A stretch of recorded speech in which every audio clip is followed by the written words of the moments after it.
أيها الذين آمنوا إذا قمتم إلى الصلاة فاغسلوا وجوهكم وأيديكم إلى المرافق وامسحوا برؤوسكم وأرجلكم إلى الكعبين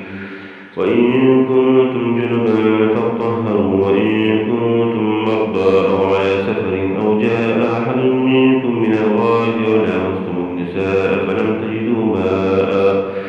فلم تجدوا ماء فتيمموا صعيدا طيبا فامسحوا بوجوهكم وأيديكم منه ما يريد الله ليجعل عليكم من حرج ولكن يريد ليطهركم وليتم نعمته عليكم لعلكم تشكرون واذكروا نعمة الله عليكم وميثاقه الذي واثقكم به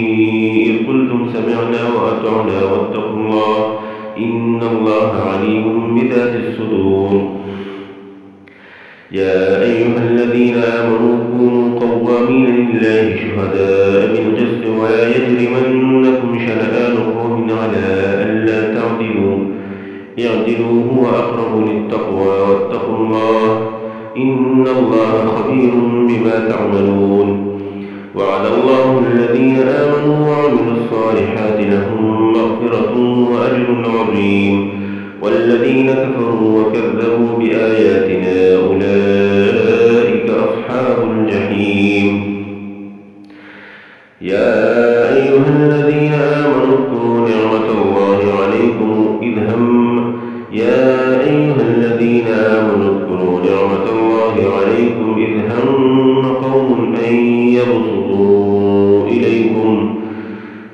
هم قوم أن يبسطوا إليكم أيديهم فكف أيديهم عنكم واتقوا الله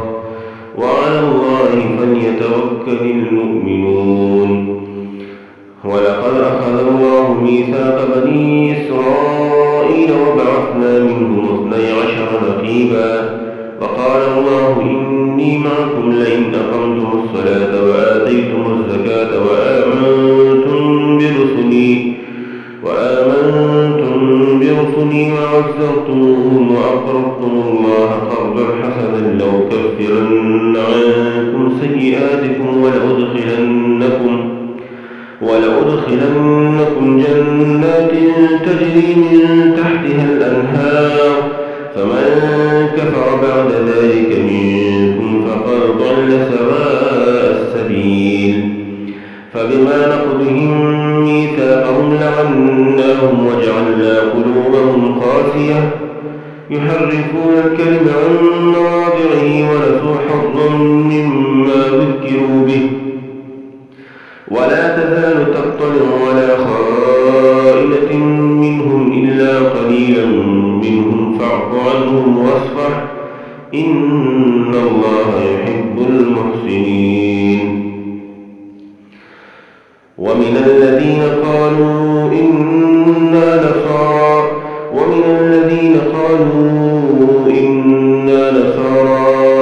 أخذنا ميثاقهم فنسوا حظا مما ذكروا به فأغرينا بينهم العداوة والبغضاء إلى يوم القيامة وسوف ينبئهم الله بما كانوا يصنعون يا أهل الكتاب قد جاءكم رسولنا يبين لكم كثيرا مما كنتم تخفون من الكتاب ويعفو عن كثير قد جاءكم من الله نور وكتاب مبين يهدي به الله من اتبع رضوانه سبل السلام ويخرجهم من الظلمات إلى النور بإذنه ويهديهم إلى صراط مستقيم لقد كفر الذين قالوا إن الله هو المسيح ابن مريم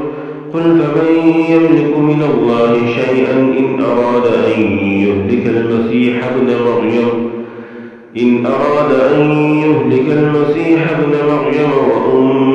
ومن في الأرض جميعا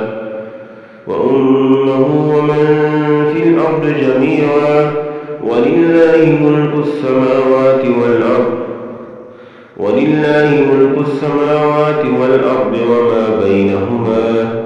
يخلق ما يشاء والله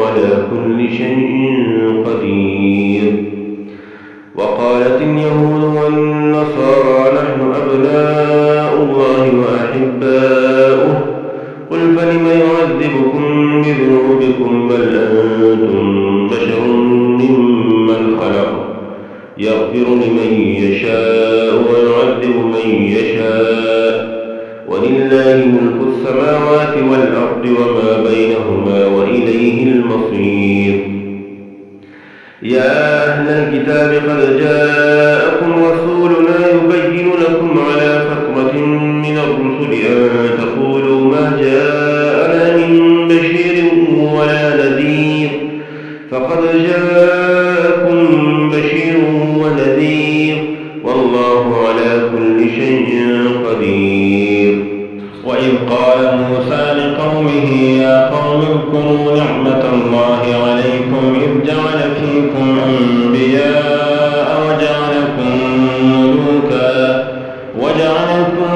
ملوكا وآتاكم ما لم يؤت أحدا من العالمين. يا قوم ادخلوا الأرض المقدسة التي كتب الله لكم ولا ترتدوا على أدباركم فتنقلبوا خاسرين. قالوا يا موسى إن فيها قوما جبارين وإنا لن ندخلها حتى يخرجوا منها فإن يخرجوا منها فإنا داخلون. قال رجلان من الذين يخافون أنعم الله عليهم ادخلوا عليهم الباب فإذا دخلتموه فإنكم غالبون وعلى الله فتوكلوا إن كنتم مؤمنين. قالوا يا موسى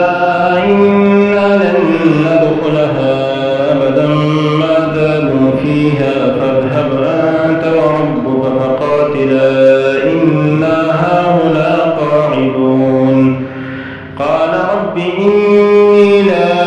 أملك إلا نفسي وأخي فافرق بيننا وبين القوم الفاسقين. قال فإنها محرمة عليهم 40 سنة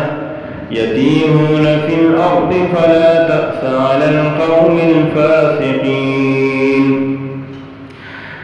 واتل عليهم نبأ ابني آدم بالحق إذ قربا قربانا فتقبل من أحدهما ولم يتقبل من الآخر قال لأقتلنك قال إنما يتقبل الله من المتقين. لئن بسطت إلي يدك لتقتلني ما أنا بباسط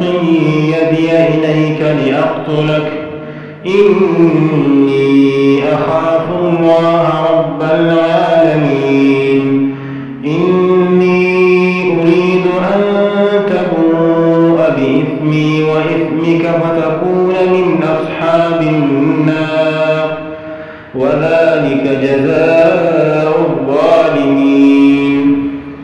فطوعت له نفسه قتل أخيه فقتله فأصبح من الخاسرين. فبعث الله غرابا يبحث في الأرض ليريه كيف يواري سوءة أخيه قال يا ويلتى أعجزت أن أكون مثل هذا الغراب فأواري سوءة أخي فأصبح من النادمين.